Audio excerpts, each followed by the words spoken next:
네, 안녕하세요. 경자입니다. 이번 주 증권시장 분위기는 전반적으로 좋았습니다.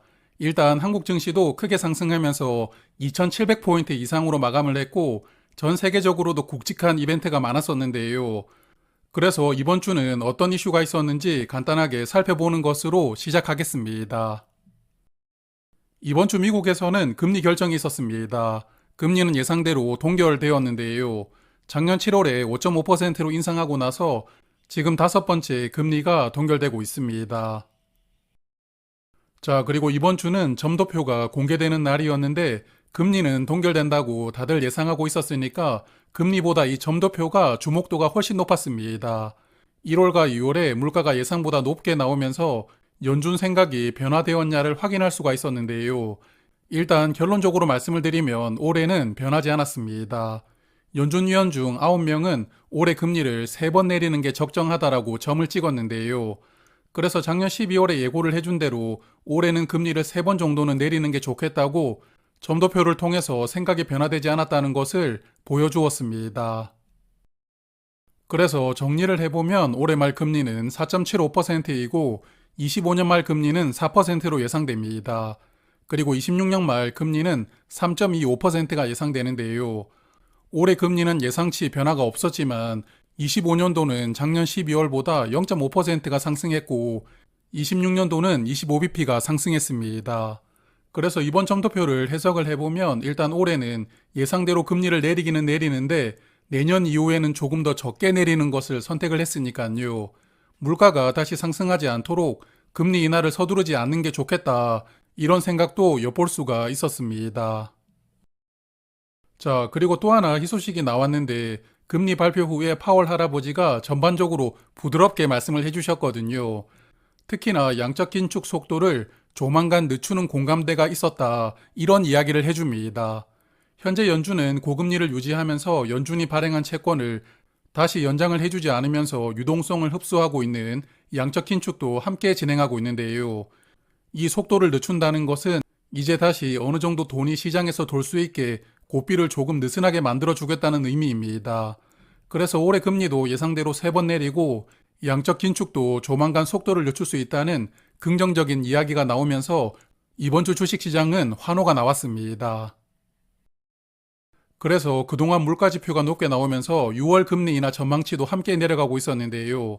이번 점도표 이후로 6월에 금리를 내린다는 전망치는 다시 많이 올라갔습니다. 현재는 약 75% 확률로 금리 인하를 예상을 하고 있는 전문가들이 많습니다. 자, 그리고 이번 주 일본은 17년 만에 금리를 인상했는데요.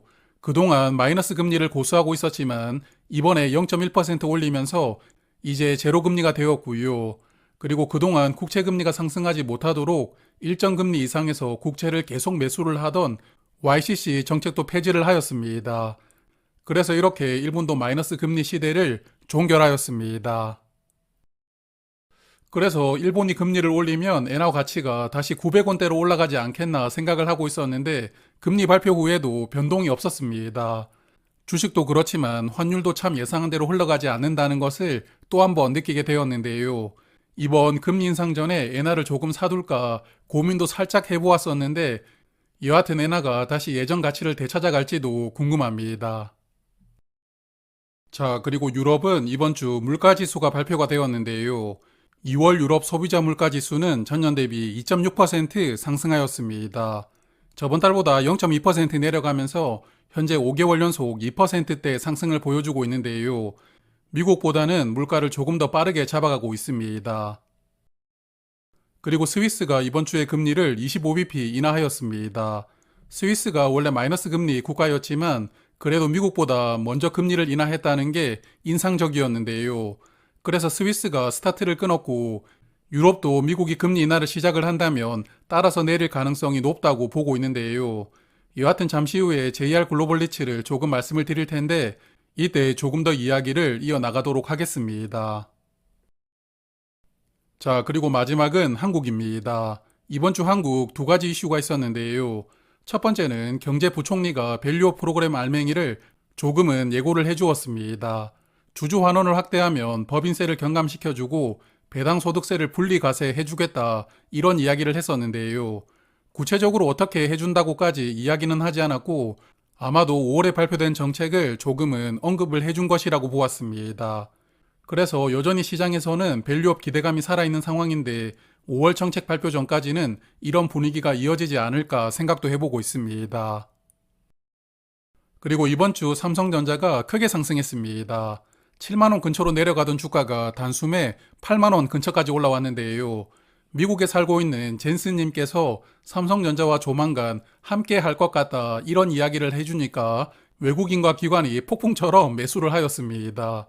저는 삼성전자 우선주를 보유하고 있는데 이제 조금만 더 올라오면 제가 보유한 평단가 근처까지 오게 되는데요. 일단 평단가 이상으로 올라온다면 절반 정도 보낼 생각으로 열심히 응원을 하고 있습니다. 그래서 이번 주 삼성전자 영향으로 코스피가 크게 상승하였습니다. 목요일에는 2750도 돌파를 하였지만 금요일에 살짝 하락하면서 2748포인트로 마감이 되었는데요. 금리 인하 이슈가 어느 정도 일단락이 되었고 반도체 종목들 흐름이 여전히 살아있다고 보이니까요. 다음 주에도 괜찮은 상승을 보여줄 것 같은데 내친 김에 2800도 한번 도전을 해보았으면 좋겠습니다. 자, 그러면 이제 저의 계좌를 볼 텐데요. 이번 주는 매매를 하지 않았기 때문에 잔고만 간단하게 체크를 해봅니다. 일단 저의 계좌도 봄이 찾아오고 있는 것 같습니다. JR 글로벌 리츠만 1% 정도 손실을 보여주고 있고 나머지는 전부 빨간색으로 변했는데요.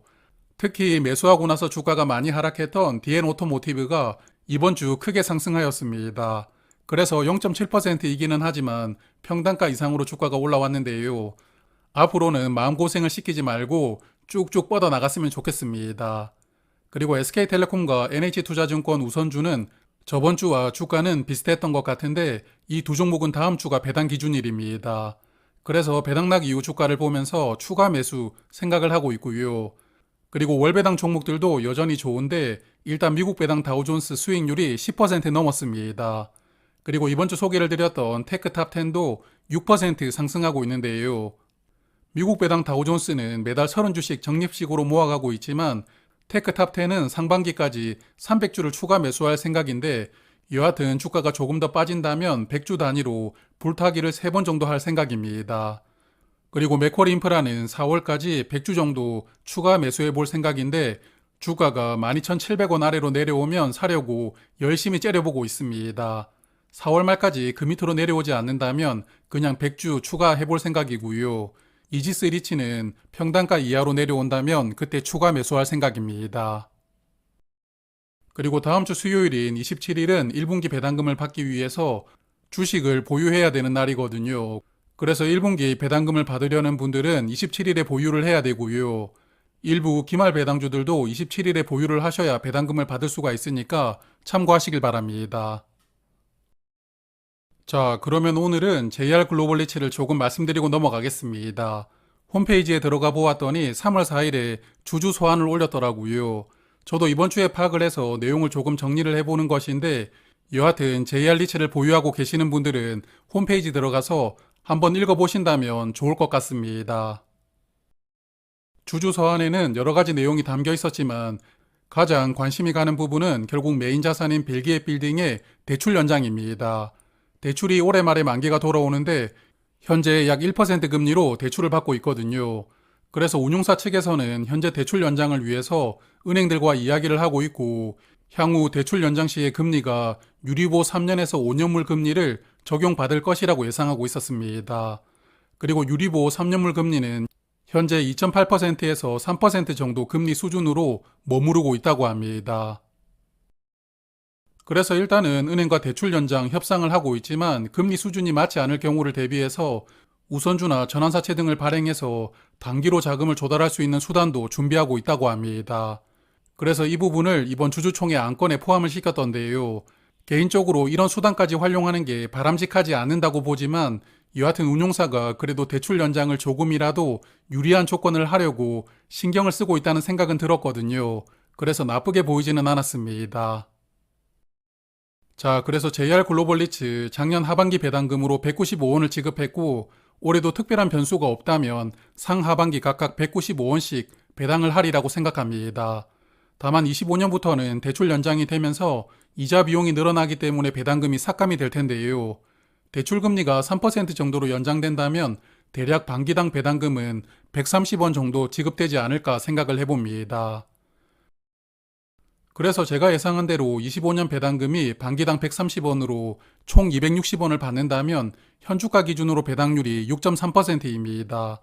현재 리츠 대장주인 맥쿼리 인프라 배당률이 6.1%이기 때문에 JR 리츠 배당률이 6.3%라면 결코 높다고 볼 수는 없거든요.